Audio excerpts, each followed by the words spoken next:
Hi, I'm Jennet Ingle, the 5-Minute Reedmaker, and if you're watching this on YouTube, would you go ahead and click subscribe for me? Maybe even notify, and this way you always know when I drop a new episode, and it becomes easier for more and more people to find this channel and become better Reedmakers and happier musicians, which is what everyone wants. So thank you so much for that. I am reacting this week to a question from Julia. She asks, I wonder if you would write about or produce one of your awesome videos about reed management on the day of a performance.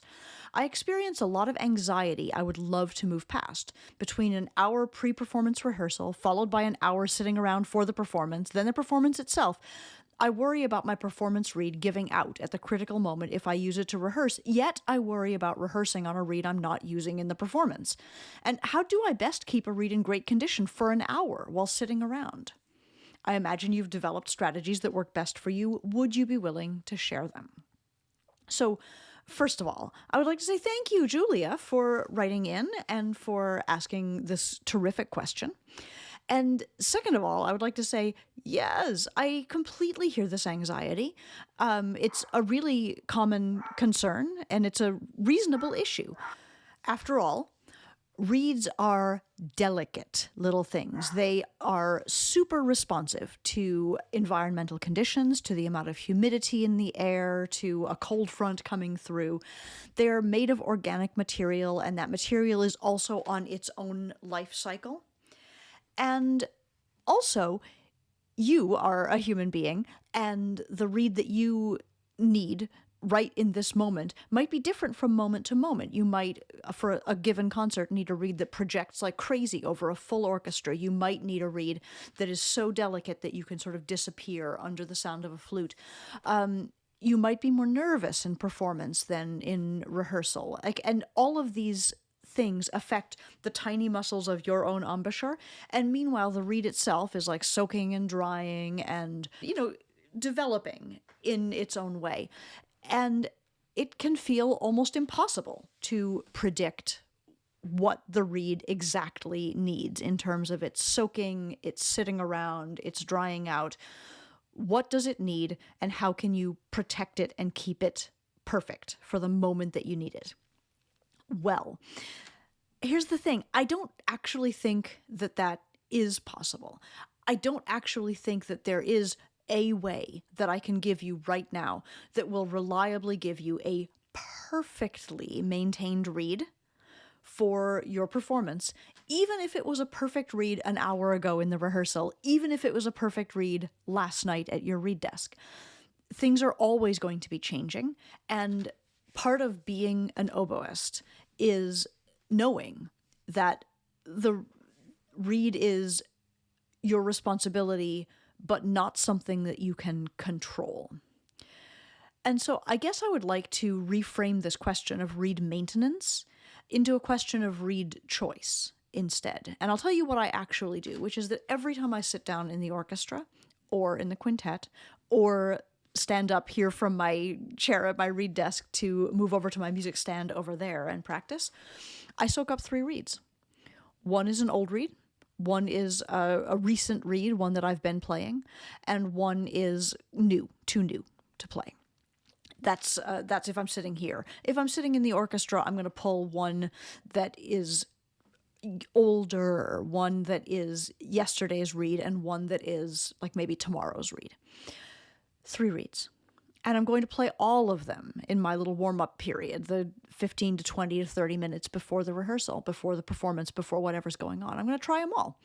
And I'm looking for which one feels best to me right now, which one feels like I can blow through it and express outward, which one will give me the softest dynamic, the quietest, lowest entrance that I need for this concert, what feels like it has the flexibility that I'm after. And in my ideal world, by the time the rehearsal or the concert starts, I have a reed that I've chosen that I'm going to play for that occasion, and I have one that feels just a little bit easier or doesn't have quite the sound that I want, but does have a ton of functionality that I've tucked away in the case, but I know its characteristics, and I know that it's functional and good. And I also have another one that is either like much lesser, and so I've put it away, or it's just like a little too much read for me right now, and I've put it away. In my ideal world, in other words, I settle on the middlemost of those three options. But either way, what I've done is I have played on more than one reed on the actual stage that I'm going to be performing on, and I have decided that this is the one that I'm going to use, and I have a backup that has, at least in the last few minutes, been soaked and functional. This way, as the concert begins or as the rehearsal begins, if I'm in trouble, which sometimes happens, right? Reeds can change. I can wreck my reed. I can clip it on my teeth or bump it into my arm or the music stand. Or I can just discover that the choice that I made was a bad choice and that I need something different. I have a bailout reed option for myself in my case that I have played today on this stage, and so I can change to it fast if I need to. That's not what I want. I want to be able to sit on this reed. But what I also have is a comfortable understanding of, I have played these three reeds, I have chosen that this one is the best, and I'm ready to go with it. And this one that I chose just now, it might not be the one that I played earlier in the rehearsal, because maybe the weather is different, maybe I'm different, maybe I'm more nervous, more anxious, maybe any number of things. The reed that I am choosing right now is the best reed for me right now. It's nice that I have the option to bail out to something else if I need to, but I'm choosing based on my now experience, not based on I planned last night that this was going to be my performance reed today. I played it in the dress rehearsal. It felt pretty comfortable. So now this has got to be my reed, and now I have to maintain it in a perfect state of not over-soaked, not under-soaked, perfect, so that it's perfectly ready. I don't know how to do that. I find that reeds are persnickety little things. So instead, I re-choose each time. And this is the case whether I'm moving from my Tuesday rehearsal to my Wednesday rehearsal, or whether I'm moving from my Saturday afternoon rehearsal to my Saturday night concert. I'm going to look at three different reeds, and I'm going to choose the one that is best for my needs right now. Now, this does require that in your case, you have more than one good reed, and that's what I hope for all of you. The way to not feel anxious about your reeds is to have an abundance of choices. It is not necessarily the case that every reed in my case, here's my case right now, and I've got, 12 or 15 reeds in there. I know that they all work. They're all my reeds. I have played them all in performances before and practiced on them. I know that the old ones are on the left and the newer ones are on the right. I don't know that if I'm about to play a rehearsal or a concert right this second, I don't know that every one of them is going to be perfect for that event. But I do know that if I soak three of them up and maybe even tweak one of them the tiniest bit with my knife, I'm going to have something that works. I have an abundance of choices in my reed case. And for my students, when I used to teach a lot of younger students, I insisted, I urged that they have at least three reeds in their case all the time, and that they keep those reeds in rotation. So on Tuesday, they're going to play one reed, on Wednesday, they're going to play the next reed, and on Thursday, the reed after that. And this is just so you're always aware of what is in your case, and you're not pinning all of your hopes and dreams on one reed that is made of bamboo, that is made of the flimsiest material. And I feel like having only one reed, or only one reed that you really love, is a path to heartbreak. It can go wrong so fast.